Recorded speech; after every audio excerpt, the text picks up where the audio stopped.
Hemeretzi urtetako tristura berriekin, deskuritzen zazora garria eta asimilatzen zen zaila. Nasimilatu ezean, ze tristea den hau guztia. Barrenak ustu ditu Iratxe Mugire musikariak La piel transparente bere lehen diskoan. Gitarra lagun, etapa berri batean dabil orain, zuzeneko emanaldietan murgilduta. Zubarik adibidez, zubarik adibidez, Ismaelen peioan. Iratxe Mugire musikariaren lan berria zarituko gara gaurkoan, La piel transparente du izena eta norrobeto honetaz hitz egiteko Iratxe bera baino, ongietorri Artekaldera. Mila esker. Duela 15 urte atera zenuen maketa bat, eta orain zure lehen diskoa atera duzu. Hori da. Urteak eraman dituzu disko hau sortzen. Zelako bidaia izan da, zelako prozesua? Bueno, diskoa ekoizten, grabatzen eta guzti hori berez 3 urte eman ditu. 2013an esan nuen ezin dut gehiago itxaron, eta hasiko naiz aspaldiko abestiak biltzen eta disko hau grabatzen. Eta orduan 2013an Pedro de la Osa gitarra jolarekin elkartu nintzen, aukeratu nituen hainbat abesti disko honetan joateko, eta hasi ginen bere konponketak egiten. Ni gitarra eta hotsa konposatzen dut, abestiak horrela eginda zeuden, eta bigarren gitarrarako konponketak egiten hasi ginen. Eta bueno, hor 3 urte eman ditugu, 2016 bukaeran atera du disko hau. Eta, bueno, 2002tik ordura arte, 2002an atera nuen nire lehenengo lana, eta ordutik orain arte, egonaz askotan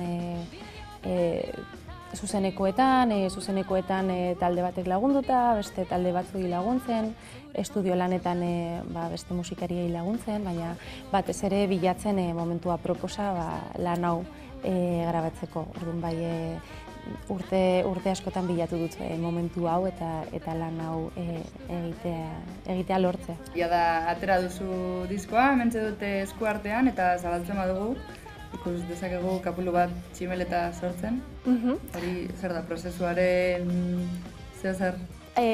Prozesuaren zer da, eta baita nire bizitzan garrantzitsua den ideia bat da. Alde batetik La piel transparente hori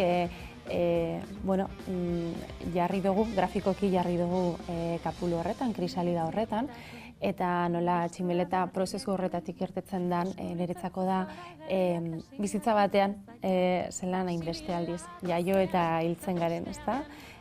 Hori niretzako ideia indartsu bat da, eta baita prozesu honetan, prozesu luzea izan danez, bai sentitzen dut nola nire bizitzako kapitulu bat itxi nuen, hau grabatzen hastean, berri bat ireki, gero beste bat itxi grabatzen bukatu genuenean, berri bat ireki, eta beste ziklo zelan errepikatzen diren, hori bai niretzako ideia indartsua dela. Beraz, La piel transparente, horrela deitu diozu diskoari, azal gardena edo, esango genuke.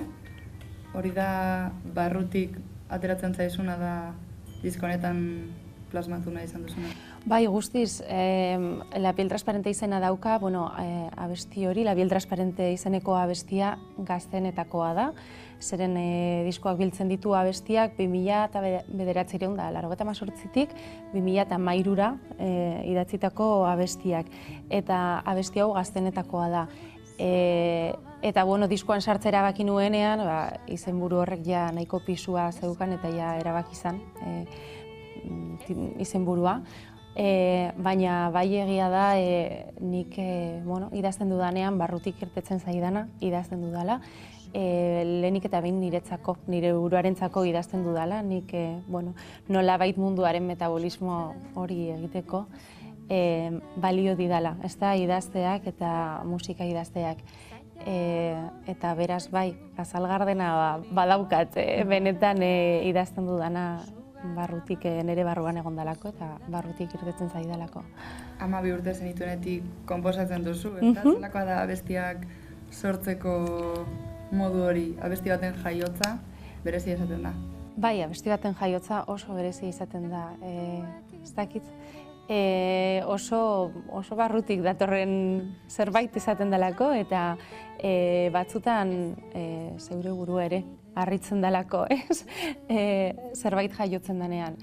Eta bai, 12 urtekin konturatu nintzen idazten nuena ja esala gelditzen, ze beti idatzi izan dut, beti abestu izan dut, txikitatik, baina momentu horretan konturatu nintzen, bide hori irekia zala eta ja ezala itxiko. Eta izan ere, abesti horietako bat, hotz, Iniz Fodlan grabatuta dago 2002an, baina abesti hori 98koa da. Eta grabatu dugu barriro Pedrori asko gustatzen zitzaiolako eta insistitu zuelako, bestelanik pentsatuta neukan aspaldiko abestia zanez, aparte ustea. Neskatxa maitenik ezin dizut nirea. Eta, sortzearen historia hori da, nik zerbait kontatu behar dudanean,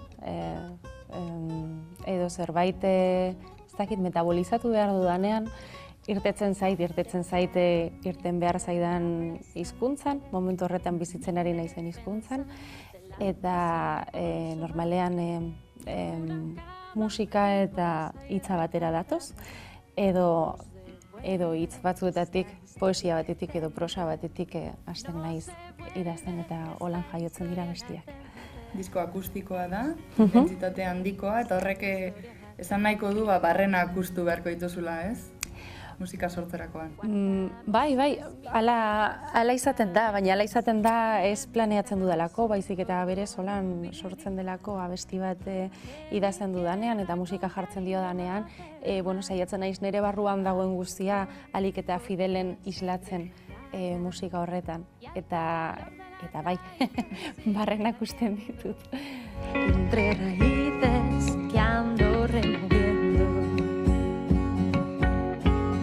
y se hizo materia la piel transparente y se hicieron. Hizkuntzen inguruan hitz egin duzu, eta esan beharra dago 3 hizkuntzatan. Duzula, euskaraz, gazteleraz eta galegoz ere bai. Hori da. Zer hizkuntza bakoitzak ematen dizuna? Ez dakiz zer dan ematen didana. Nik nire eguneroko bizitza euskaraz eta gazteleraz egiten dut. Nire bizitzako urte batzuetan galegoa ere presente egon zen, nire eguneroko bizitzan, eta holan galegoz ere atera ziren abestiak. Eta, hori da, egunerokotasuna eta harmonia hori, eta elkar bizitze hori. Eta, aparte, bai esan beharra daukat, nik uste hizkuntza bakoitzak daukala bere musikaltasun propioa, eta ez da bardina galegoz abestea, edo euskaraz edo gazteleraz abestea, eta batzutan badirudi hitz bakoitzak eskatzen dizula melodia propio bat. Orduan bai aldatzen da, eta harritzekoa da, baita zelan aldatzen den abotsa edo kantatzeko modua bakarrik hizkuntza aldatzearekin. Kuriosoa da, baina gertatzen da. Zara bakarrik aritu prozesu honetan, bide lagun izan duzu Pedro de la Osa.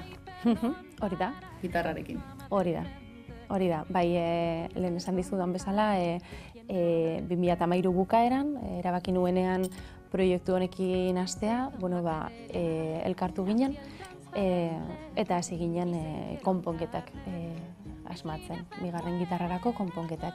Eta ondoan izan dut konponketa prozesu horretan, grabaketetan, eta orain baita zuzenekoetan ere.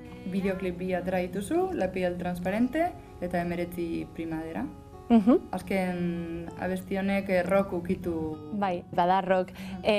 Horren, 19 primavera rock da bonus track bezala sartu duguna, bere originala da 19 primavera, disko barruan dagoela, eta 19 primaverak badauka, ez da rumba, baina badauka rumba kutsu bat, eta nik horrela eman nion jaiotza, 19 primavera nituenean, aspaldi, eta horren konponketa lanetan geundenean, Pedrok esaten zidan, bai abesti hau kutsu hori dauka, zuk holan eman diozu forma, baina jakizu rock estruktura daukala eta nire buruan nik rock entzuten dudala. Eta probatuko dugu eta venga, aurrera. Eta orduan grabatu genuen lagun izan ditugu baterian Josu Korkostegi, Parabellum taldeko bateria, eta basuan Xabi Fernandez, Shakespeare taldeko basua. Eta, hor aprobetxatu genuen eta grabatu genuen bideoan baita, 19 Primavera Rockeana. Abenduan atera zenuen diskoa, sorkuntza prozesuan ostean eta grabazioen ostean, eta beste etapa berri batera, ez? Taula gainera igotzera eta zure lana jendaren aurrean defendatzera. Hori da. Gogoarekin, zelan bizitzen da momentu hori? Momentu bakoitzak badauka bere sarma, bere zailtasunak, bere berezitasunak, baina bai, bentan gogo handiak nituen, barriro taula gainera igotzeko, baina taula gainera igo behar nintzen lan honekin eskuan. Ez zitzaidan balio igotzea lan fisiko bat izan barik. Eta bai, gogo handiekin eta etapa haue besarkatzera eta hurrengo etapak hartzera baita gogoekin eta honen ostean lanean jarraitzeko, baina apurka eta orain orangoa eta gerokoak. Basabiltza hainbat emanaldi ematen, igande honetan bai. Zure herrian joko duzu, Barakaldon. Barakaldo. Oso ondo eta baita ez da bakarrik Barakaldon jotzea, da Barakaldo antzokian jotzea. Izango da hori esan duzun bezala igande honetan, maiatzak 14, arratsaldeko 7:00, eta kriston eszenatokia da, hainbeste gauza ikusi ditugu, nik behintzat eta hainbeste gauza ikusi ditut hor, eszenatoki horrek, ez dakit indarra handia daukala, ez? Eta, bestalde badakigu herrian izango danez, beroa izango dugula hor, bai, eta berezia izango da, seguro bai. Iratz, eskerrik asko guri tartetxo bat. Mil esker zubei. Eta gozatu zazu zure aurkezpen, miraz. Mil esker eta hurrengo arte. Mis líneas de fuego.